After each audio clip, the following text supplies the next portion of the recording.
Greetings YouTube, Sega Zombie here. It's been a while. Wow, it's been, I think it was back in November after I'd done the London Gamer Market. That was the last pickups video I'd done in front of the camera. I can't say I've bought a massive deal since then.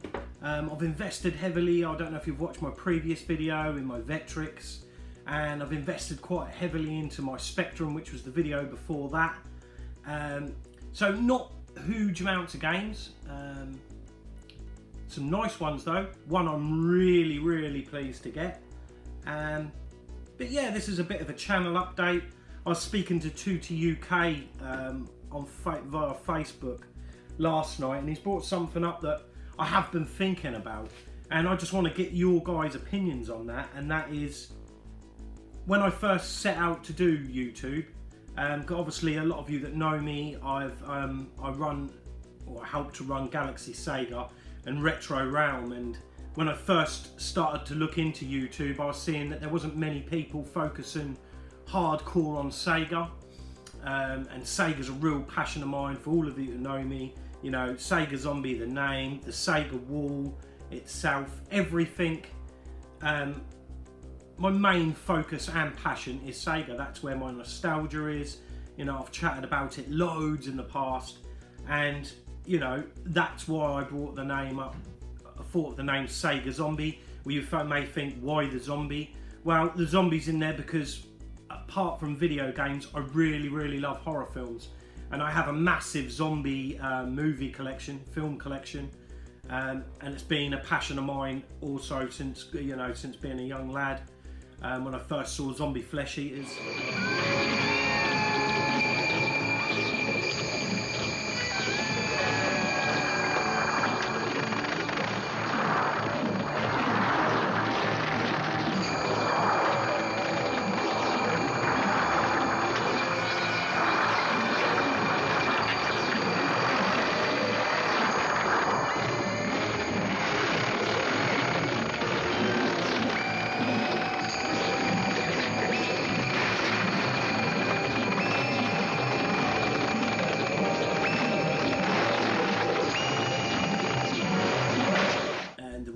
Films, and you know, I ain't gonna waffle on about films because this is about computer games, but that's where the name come from, Sega Zombie.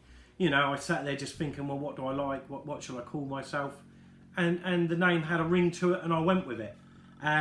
So my main focus was when I first started YouTube, was to focus solely on Sega, but I have a massive passion and nostalgia for other systems. You know, I highlight Amstrad, that's a big part of my collection, and the Spectrum, Vectrex, Atari. I have a massive love for Atari. I love their quirky games, so different to any other platform. You know, it's endless amount of systems I love and I enjoy. And you know, as the show has progressed, or the channel's progressed, I'm starting to, you know, show off more of my collection. Now I'm hoping in the future to do a new game tour of the Sega wall, and I've not yet shown you my setups, my CRT and all of those things, so I'm going to do a video in the future showing all that. There's another interesting video coming up, but I'm not going to mention anything about that, but keep your eyes peeled for that one. Yeah, so you know, I was talking to Tutti, and he brought up the same concerns I have. Should you stick with Sega Zombie? Sega Zombie showing Amstrad, Sega Zombie showing Spectrum. Is that going to get out to the wider audience? I don't know. You know, comments down below, guys. Really would like to get your opinion on that, because it is something I've really been thinking about. Should I slightly change the name, the YouTube name? Will it affect my YouTube channel? I don't know. And it's something, you know, that I'm bringing to you guys, and I'm hoping that you can give your opinions on it. You know, it's just something that I've been thinking about. I'm looking to try and motivate myself a bit more to do videos. To be quite honest, I spend so much time adminning Facebook groups and getting to play a little bit of retro. I have a long hour job that I'm very committed to that. So my video content will sometimes lapse off, but I want to try and do 2 to 4 videos a month if I can. So that's a bit of an update of where I'm at. Sorry to go on and on and on, because I know you want to see what pickups I've got, but it's a channel update for you there, guys. Like I said, throw your comments down below. Let me know what you think. Ooh, a lovely brew. Yeah, so let's take a look at what I've picked up. Now, the first little thing I'm going to show you is to do with the Vectrex. Now, if you watch my previous video, I've reconditioned a Vectrex that was in a sorry old state, invested quite heavily into it. It's an awesome system. Please check out that video. It's great, unique system. The only thing I needed to get was the reset switch. There's a little dial on there that is missing, and after that video, Kev McDonald off Facebook, one of the groups, inboxed me and said, I can get you a 3D printed switch to replace that. Here it is. I haven't yet fitted it, but it's just a little blue switch there. He had them in blue or pink. I went for blue. Yeah, and there it is. So he sent that to me completely free of charge. Really chuffed with that, Kev. That is bloody awesome, mate. Awesome. I'll be putting that on later on this afternoon, seeing if it fits. That is brilliant, mate. Thank you very much. Next up, a little bit of a mixed bag, really. Bits and pieces. First up, I got this off Galaxy Sega a few weeks back, and that is the Sonic Sound Zone. Don't know how well the camera, I'm doing a different camera app while we're shooting this, so I'm hoping we're getting a better visual. But yeah, it's in absolutely perfect condition.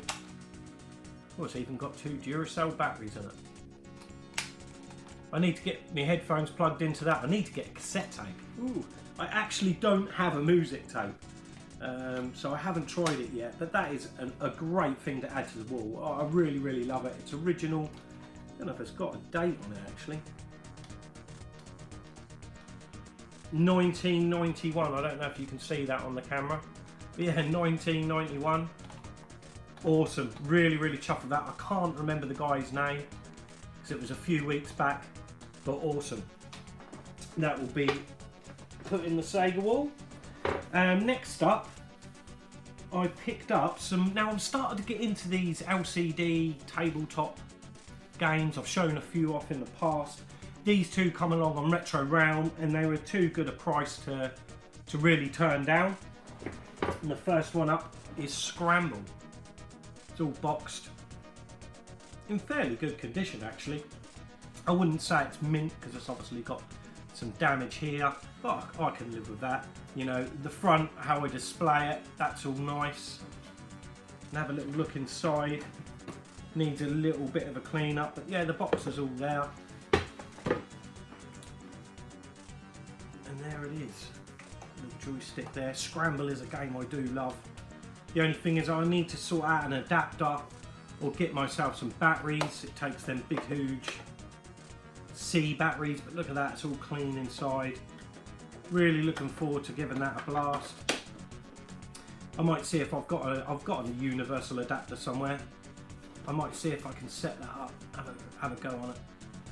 But yeah, awesome thing to add to the collection. I'm trying to focus really on ones that I remember having as a kid or mates having. I wouldn't say I had loads of them growing up, but what was nice, what was good back then is your mate always got something different, you know, with your mates. Between the load of you got to play so many different ones of these.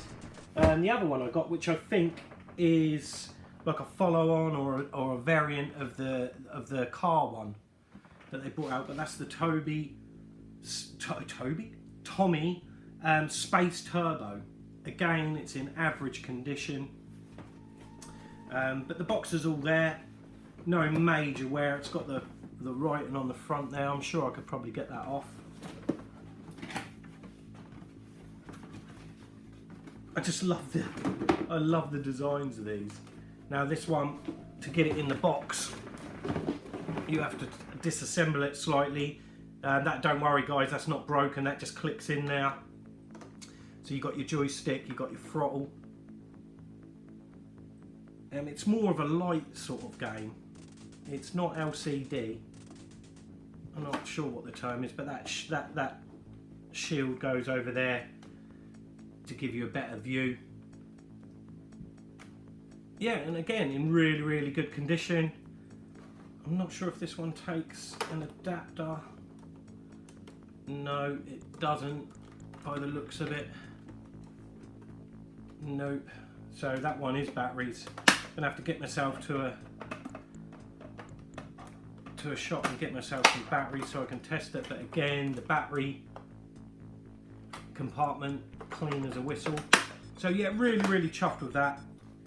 And for the price, it wasn't a lot, like 25, 30 pounds for these two, which I think is a good price for stuff at this age and in this condition. So, you know, I'm really, really happy with that. Like I said, I'm not going to go crazy on these, just the ones that I remember, really. The ones I remember back in the day. I think there's a couple that I always really wanted. Maybe I'll seek them out when they come up at a good price.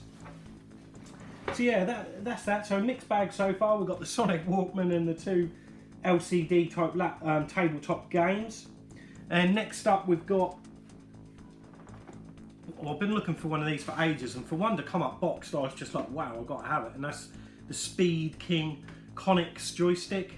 Now I remember this being my joystick of choice when I was a lad.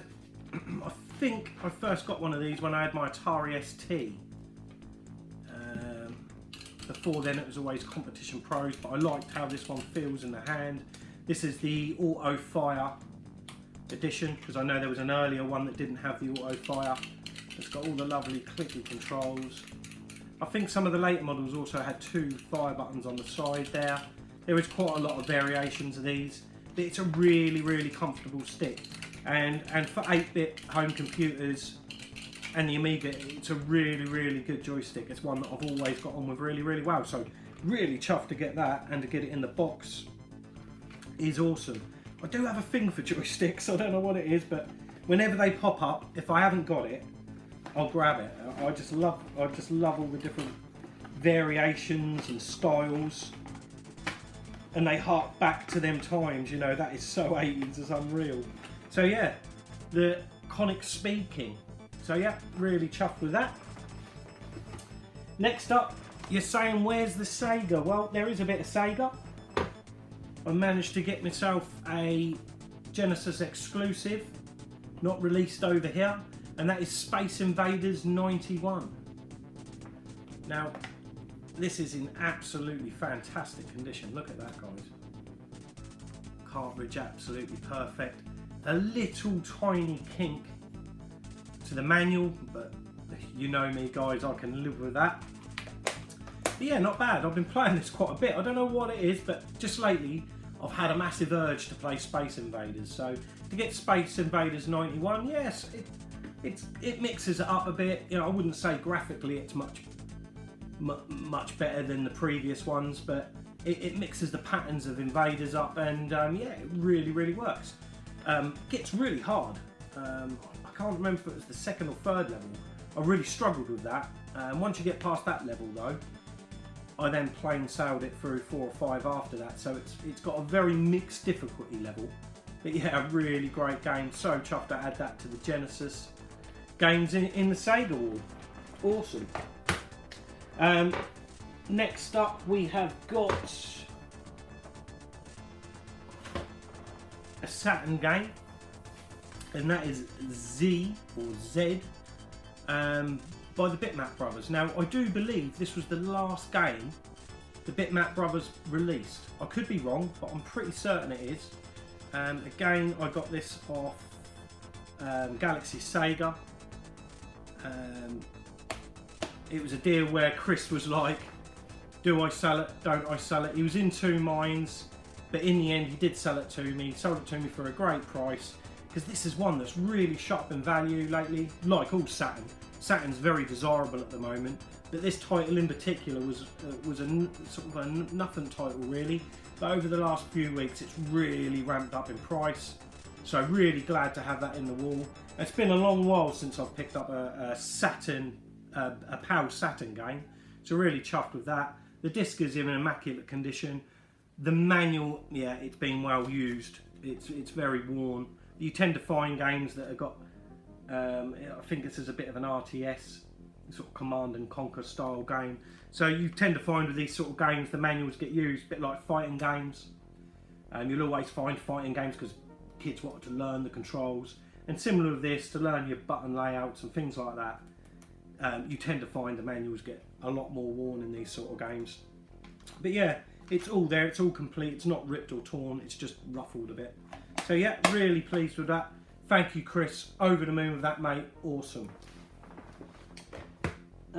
Next up we have got, I'm going to save the best one till last, guys. But next up we have got a couple of Atari Jaguar games. Now this was quite a while ago. I picked these up, I think, a week or two after my last pickups video. We're going back a good couple of months. I think I got these off Retro Realm. Yeah, I think it was Retro Realm. A guy just randomly had a few Atari Jaguar games for sale. And the first one up in that deal is this one, and it's Checkered Flag. Now this was Atari's answer to Virtual Racing on the Mega Drive, but yeah, this fails in so many ways. But I can remember when I first got an Atari Jaguar, this was one of the only games I had for it for a while, and I made myself like this game.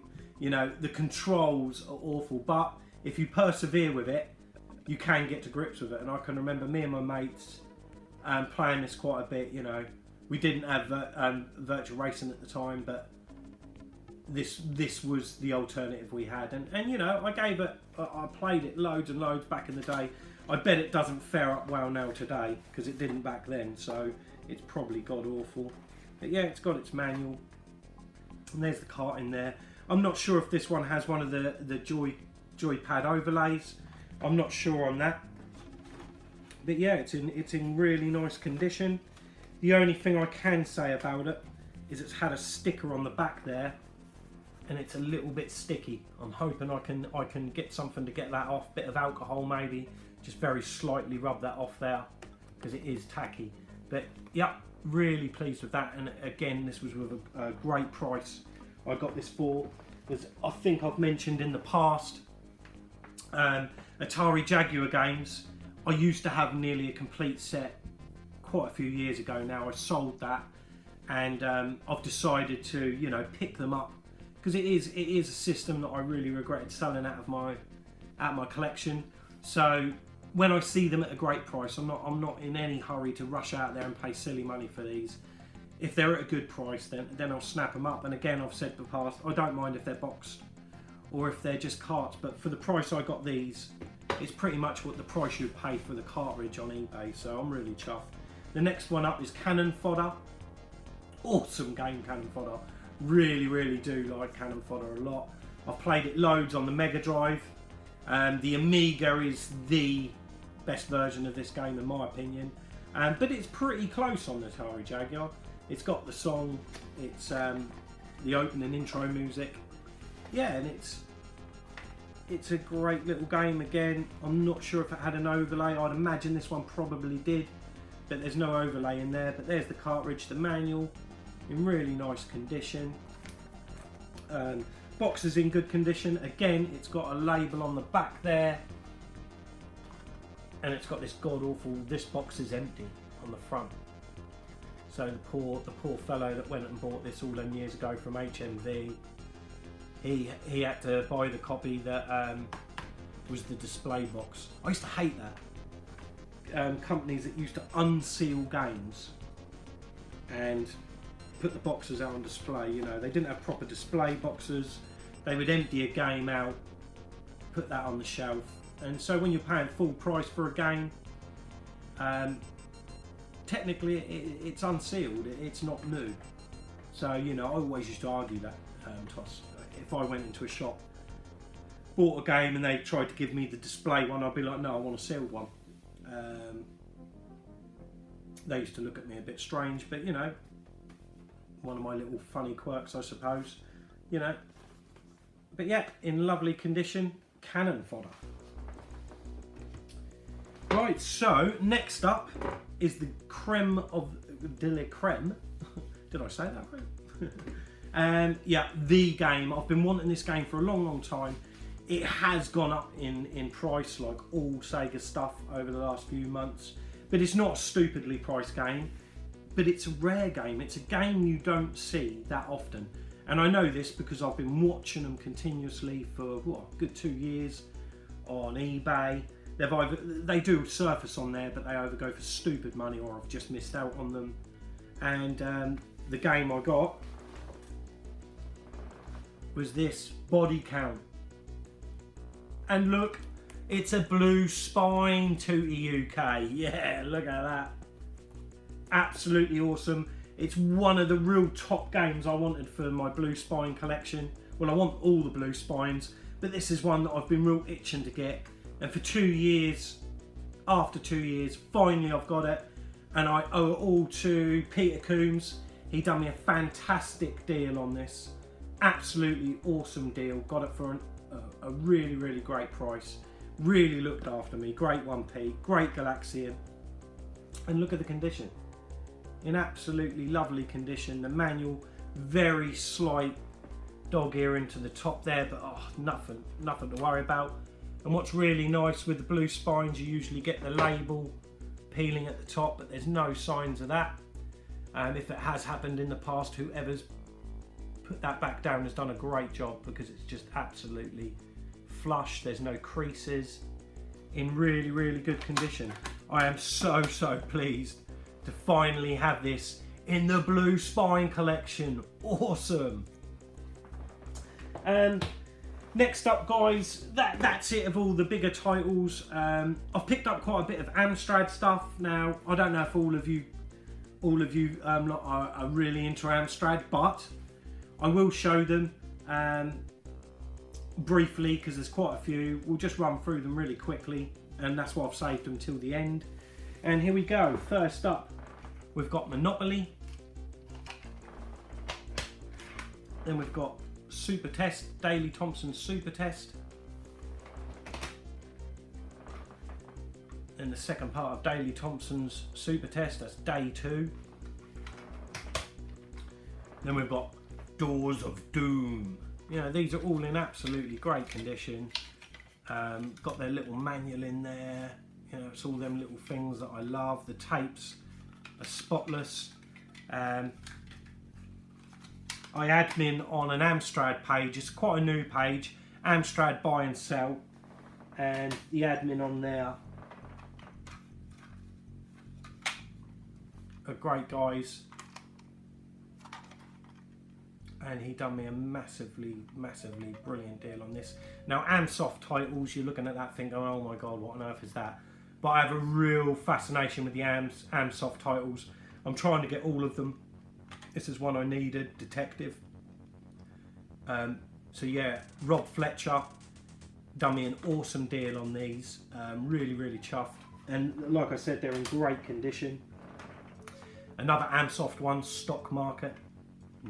Don't ask. And then we've got Classic Racing. Another Amsoft one I needed.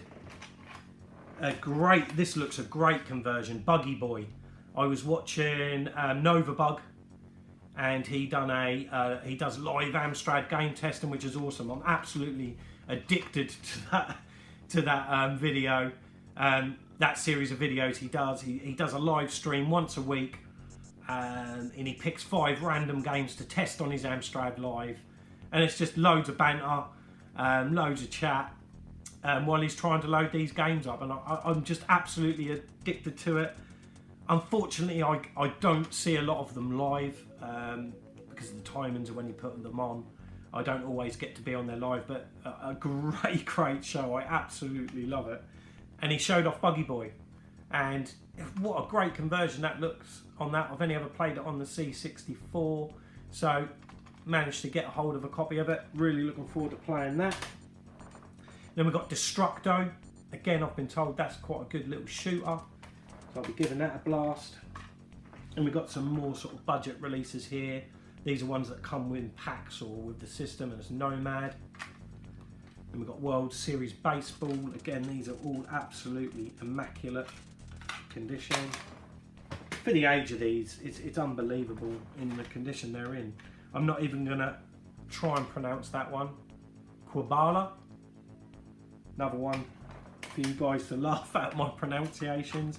Then we've got some of the Hit Squad ones. These are really desirable, the Hit Squad series of budget games that come out. They're all big hitters back in the day, and they all got released on a budget label. So we've got Rambo 3, another Stallone one, and that's Stallone's Cobra. Remember this game being hard as nails, really, really hard. Can't wait to give this one a blast actually, to see if it is as tough. It's probably even harder now. But again, it's in lovely condition. Oh, what else have we got here? We've got Sega Electrics, Trivial Pursuit, I'm sure I'm going to play them, Cluedo, and then finally we've got some clamshells. This one looks interesting, an Amsoft one, and some of the Amsoft were released in these gold clamshells. Macro Cosmica, again another one that's going to be a weird pronunciation, but look at that, in lovely condition with the little instruction booklet there. It's just, I keep saying it, but these are in absolutely lovely condition, really, really good condition. And we've got baseball or hardball, 3D Grand Prix Pricks. I think I've got this on disc actually, but it's nice to have the tape variant. Then we've got Amsoft 3D Boxing, and then Amsoft 3D Chess. So there's all the Amstrad games I got off Rob, awesome Rob. Lovely to put them in the collection, especially the condition they're in. I will be testing all those soon. Fingers crossed we get a lot of them working. That's it of the pickups, guys. Like I said, like I mentioned at the start of the video, please put your comments down below. Let me know what you're thinking. I've got my next video, which I'm working on at the moment, is another big pickup collection video, which I'm going to do in a similar format to the Vectrex and the Spectrum. Let me know, guys, if you like that format, because I quite enjoy doing it that style. Let me know what you think of that. I'm going to show you off all my Atari games and everything, so look forward to that one, guys. Until the next time, I'm Sega Zombie. Goodbye.